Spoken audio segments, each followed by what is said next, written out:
2015년에 있었던 사건인데요. 여기 이제 시화호에서 갑자기 시신이 하나 발견이 됐는데 몸통만 발견이 됐어요. 몸통이요? 몸통만. 시화호에서 토막난 시신 일부가 발견됐습니다.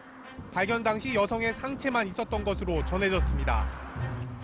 경찰은 숨진 여성이 누구인지를 확인하는 게 사건 해결의 시작으로 보고 숨진 여성의 신원을 찾고 있습니다. 발견이 되면 가장 먼저 이제 병원 영안실로 이동을 해서 거기서 이제 검시를 하거든요. 그래서 저는 이제 이 몸통 시신이 발견됐을 때 제가 검시를 할 때 참여를 했었는데 이 시신을 훼손한 도구가 굉장히 특이했었어요. 그러니까 아주 계획적이지 않고 아주 결들이 좀 조잡하게 이렇게 훼손이 되어 있어서 이게 이 사건이 벌어진 장소나 범행 도구가 대충 이제 추정이 될 정도로 이제 가정집일 것이다라는 이제 추정만 하고 있었던 상황이죠. 한 이틀 정도 후에 이제 나머지 얼굴하고 뭐 손 이런 부위들이 이제 발견이 됐습니다. 못 찾겠다 했는데 정말 과학적으로 잘 설명이 안 되는 장소에 딱 걸쳐 있었어요. 우리 경찰에서는 가끔 그런 표현을 합니다만 너무 억울한 나머지 떠내려가지 않고 발견이 됐다 이렇게 표현을 하는데 근데 이제 좀 빨리 발견되다 보니까 그나마 지문 채취가 가능해서 신원을 확인을 했는데 그 당시 이제 41살의 여성이었었어요. 그 결혼을 해서 둘이 살고 있던 누군가의 아내인데 그래서 신원이 밝혀졌는데 문제는 뭐냐면 그 남편이 아내가 이렇게 며칠 동안 실종이 되어 있는데 미기가 신고를 안 하고 있었던 거예요. 실종 신고를. 그 심점을 두고 이제 잠복을 하기 시작을 합니다. 며칠째 잠복을 하고 있다 보니까 이 사람이 비닐백 같은 쇼핑백을 들고 집을 나와가지고 어느 건물 옥상에 올라갔다가 내려오는데 손에 아무것도 없는 거예요. 네. 그래서 잠복을 하고 있던 경찰이 가서 뭔가를 확인해 봤더니 남아있던 아내의 시신 조각이었던 거예요. 그래서 이제 증거를 현장에서 이제 확보하고 체포를 했습니다. 부인 안 씨를 살해한 건 지난 1일 오전. 다음날 김하일은 시신을 집에 두고 여느 때처럼 자전거로 출근했습니다. 퇴근해서는 시신을 잔인하게 훼손했고 자전거로 2번에 나눠 유기했습니다. 피해자가 누군지 확인되면서 수사망이 좁혀오던 어제와 오늘. 김하일은 결국 집에 숨겨둔 나머지 시신도 근처 빌라 옥상에 숨겼지만 그 과정에서 경찰에 확증을 줬습니다. 살해 동기는 돈 때문에 일어난 부부싸움. 카지노에 빠져 고향의 집살돈을 모두 날린 게 화근이었습니다. 범행 동기가 뭐야? 라고 했더니 월급 안 주고 또 도박을 했느냐라는 말 때문에 죽였다. 뭐 이렇게 지금 얘기를 하고 있거든요. 그동안에 수많은 범죄를 봐왔지만 이것은 동기가 아닙니다. 결국은 이 사람이 갖고 있는 변명이나 이런 것들이지 아내를 살해하고 그렇게 완전히 훼손해서 그냥 바다에 갖다 버린다는 거는 뭐 그가 가진 잔혹성의 어떤 그 대표적인 행위죠. 이제 그 이렇게 만이나 바다에 시신을 유기하는 경우에는 이제 증거를 인멸하는 것이 가장 목적인데 문제는 여기까지 이동을 해야 되니까 거의 대부분이 훼손되어 있는 경우가 많아요. 또 한 가지 어려운 점이 있다면 그 나머지 시신의 일부를 발견한다고 해도 지문으로 신원을 확인하기가 되게 어렵습니다. 그렇죠. 이제 열기나 이런 습도에 특히 예민한 곳이 그 손끝인데 이 손이라든지 이런 데 표피가 다 손상이 많이 간 경우에도 알아낼 수 있을까요? 어떤 방법을 쓰냐 하면 잉크를 바릅니다. 잉크를 여기다 바르는데 우리가 생각하시는 것처럼 완전히 뭐 물감을 칠하듯이 잉크를 바르는 게 아니고 지문 융선이 보이도록 정말 기술적으로 잉크를 발라요. 발라놓고 접사 렌즈로 사진을 찍습니다. 그래서 그 지문 융선이 마치 지문을 찍은 것처럼 가장 잘 확인이 되고 그것도 안 되면 그 실리콘 러버라고 해서 이제 실리콘을 혼합을 해가지고요. 골무처럼 이렇게 만들어서 덮어요. 그다음에 그걸 빼서 뒤집어가지고 내 손가락에 끼고 찍어요, 지문을. 그럼 지문이 찍히면서 융선이 보입니다. 네. 이것도 안 되면 거프를 벗겨냅니다. 여기 이게 피부를 피부를 벗겨서요? 벗겨내서 속에도 어떤 흔적이 있나요? 속지문이 있어요. 이 지문이 표면에만 있는 게 아니고 이 손 네. 안까지 속지문이 또 있어요. 그거를 채취해가지고 신원을 확인하는데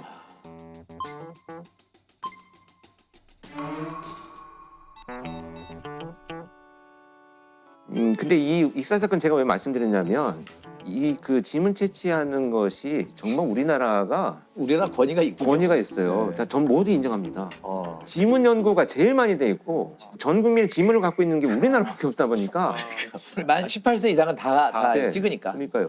도대체 왜 그렇게 그 한국 사람이 지문을 잘하냐? 또 우리 지문 많다 그랬더니 그게 아니고 한국 사람들 끝까지 찾는다는 거죠. 우린 끝까지 할 동기가 있는 거죠. 반드시 지문이 있으니까. 어딘가 이게 있으니까. 어딘가에 있고 찾아낼 수 있으니까. 그렇죠. 데이터베이스에 있을지 없을지 있으니까. 모르면 하다가도 이거 열심히 해봤자 뭐 찾을 수도 이럴 텐데 우리는 반드시 있으니까 그러니까 이제 외국 같은 경우는 강력범죄 전과가 있는 자들만 보관을 그 하니까 데이터에만. 없을 수도 있는 거지. 그 익사 사고의 지문 감식이 해외에서도 그 활용한 경우가 있죠. 대한민국 지문 기법이 정말 세계적으로 활용된 사례가 몇 개 있어서 잠깐만 소개를 제가 드려볼까 하는데요. 아마 2004년에 일어났던 여러분들 다 알고 계시는 쓰나미, 인도양 쓰나미. 네, 네. 수마트라 섬에서 이제 쓰나미가 발생을 해가지고 뭐 인도네시아, 태국, 스리랑카, 인도 전부 다 덮쳐가지고 쓰나미가 수많은 사람들이 이제 사망하고 실종이 됐죠. 그 추산되기로는 사망자가 28만 명 정도가 됩니다. 실종자도 14,000명 정도 이렇게 되는데 문제는 우리 한국인들이 자국민들이 이제 거기 계셨던 거죠. 그래서 이제 전 세계의 그 이 CSI 요원들이 파견이 돼가지고 자국민들 신원을 네. 확인을 해가지고 빨리 시신을 수습하는 일에 참 이제 투입이 됐었는데 시신이 발견되면 이제 누가 누군지 모르니까 한국인 시신만 우리가 신원을 확인하는 게 아니고 다 지문을 채취해서 그냥 서로 데이터베이스로 공유하는 이런 이제 작업들을 했는데 워낙 물에 불어 있으니까 드라이기로 이거를 이제 말리기 시작을 했어요. 이제 CSI들이. 그런데 우리나라는 그 기법을 안 씁니다. 어떻게 했냐면 끓는 물에 한 3, 4초간 살짝 넣었다가 빼면 피부가 갑자기 팽창을 해요. 3, 4초 만에. 이건 고온 습열 처리법이라고 해서 지금도 이 방법으로 지문을 채취하고 있는데 근데 외국 수사팀 많이 배웠겠네요. 그래서 1시간 동안 드라이기로 시신을 말리고 있는 다른 외국 CSI들보다 훨씬 많은 지문을 계속 채취를 해서 막 인적사항을 밝혀내는 거예요. 신원을 밝혀내는. FBI가 전 세계 CSI들을 다 모여. 자, 이제 한국 CSI한테 배워 이거. 해가지고 그 다음 날부터 열흘 걸리기 한 이틀 만에 모조리 해서 우리 대한민국이 가장 빨리 수습해서 귀국했던 이 사건이 그 쓰나미 사건입니다. 근데 지문이 처음에 도입될 때에도 연구가 필요했던 것이 평생 동안 변하지 않는다는 네. 거를 확인해야 되는데 그것 때문에 연구를 오래 해서 이제 안 변한다는 것이 입증이 되고 지금 굉장히 중요한 말씀인데 두 가지 원칙이 있습니다. 종생불변이다. 태어나는 순간 죽을 때까지 이 지문은 변하지 않습니다. 위치가 바뀌지 않는다. 이 때문에 범인을 특정하는 거고.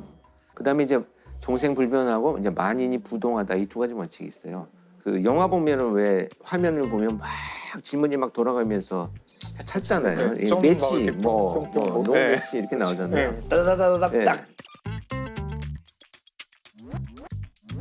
점이 찍히잖아요. 네. 그게 뭐냐면 땀구멍이에요. 땀구멍의 위치가 사람마다 다 다른 거예요. 그래서 지문을 찍으면 그 땀구멍이 점처럼 찍혀 있거든요. 사실 들여다보면.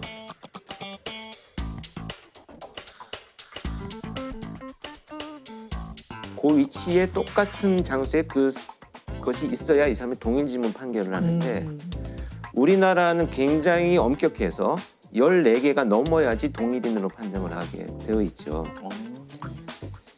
그다음에 문양도 변하지 않아요. 동그랗게 말린 지문이 있고요. 한쪽으로 이렇게 맞아요. 이렇게 한쪽으로 재상문, 와상문 이렇게 표현하는데 문양도 이쪽 오른쪽이 있고 왼쪽이 있고 이게 다 달라요. 그 번호들이 다 있어서 만약에 장강명 선생님이다 그러면 이 지문 번호가 있어요. 78931 뭐 이렇게 해가지고 번호가 있어요. 그러면 그 번호를 찾아요. 일일이 볼 필요 없이 일단 그 번호를 가지고 근데 그 번호가 다 번호가 같은 사람은 있어요. 그럼 이제 그때 번호가 같은 사람은 있는데 그때 이제 구분해. 좁혀가는 거죠. DNA랑 비슷한 방법이네요. DNA도 그렇습니다. 숫자 몇 네. 개 가지고 일단 저장해 놓고 아니 이 지문이 손가락, 그러니까 사람에 관련된 지문만 있는 게 아니고 개 코에 지문이 다 다르대요. 개가. 아, 개 코에도 지문이 있나요? 코 여기 번지르르한 데 있죠. 여기 지문 이거 개가 겹치지 않는데요. 그래서 이 애완동물의 이 코 지문을 등록제로 하는 방법으로 우리나라 회사가 그쪽에서 엄청 큰 상을 받았대요.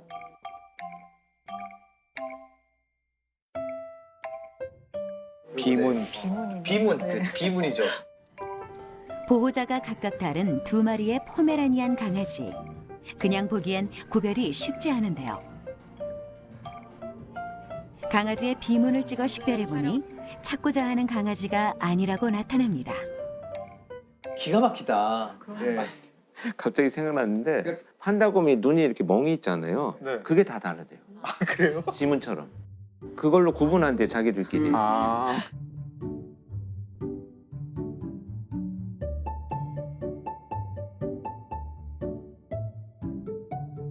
모양이 다 다른데. 실제로 자연에서 그렇게 패턴이 만들어질 때 굉장히 수많은 요인들이 작용하기 때문에 패턴이 완전히 똑같은 경우는 거의 없어서 얼룩말도 똑같지 않다 그러더라고요. 패턴이 비슷해 보이지만 그걸 가지고 판별할 수 있대요. 그러니까 다 같은 맥락이죠. 우리 지문이나 얼룩말의 모습이나. 그러니까 세상에 모든 것은 똑같은 건 없다. 물건에도 지문이 있다면서요? 그걸 이제 화학적 지문이라고 아, 부르더라고요. 그렇죠. 네네. 화학적 지문이라 그러는데 좀 이제 어려운 용어가 나올 수 있는데 동위원소라는 것을 동위원소. 이용하는 동위원소라는 걸 이용하는 과학적 기법이에요. 그러니까 세상 모든 것은 다 원자로 네. 되어 있거든요. 다 원자로 되어 있는데 재미있게도 동위원소라고 해서 똑같은 원자인데 단지 무게만 다른 그런 것들이 있어요. 아, 예를 들면 그러니까 똑같이 김상욱인데 하나는 몸무게가 70kg인 김상욱이 있고 몸무게가 80kg인 김상욱이 있는 거죠. 네. 그러니까 똑같아요. 그러니까 이 둘은 뭐 어디 가나 김상욱이야. 그래서 이걸 이제 동위원소라는, 그러니까 원래 화학적으로 똑같기 때문에 서로 차이를 알 수 없어야 되는데 이제 질량 분석기라는 게 있어요. 화학에서 질량 분석기를 이용하면 다른 게 다 똑같아도 질량이 다른 것의 차이를 보여주는 기계거든요. 그래서 그거를 얼마의 정확도로 할 수 있는지가 문제인데 지금은 엄청난 정확도로 할 수 있기 때문에 야, 정말 엄청난 발전이네요. 이용하면. 근데 이것이 지역이나 그것이 놓인 여러 가지 상황에 따라서 조금씩 아주 조금씩 달라질 수가 있어요. 예를 들어서 한 5가지 원자를 내가 가지고 숫자들을 부여하겠다면은 여기 이 지역, 이 물건에는 5가지 미세한 비율의 차가 숫자로 나올 거고 똑같은 물질이라도 요 미세하게 네. 요 비율이 다르다면 다른 물질이라는 이야기를 할 수 있는 거죠.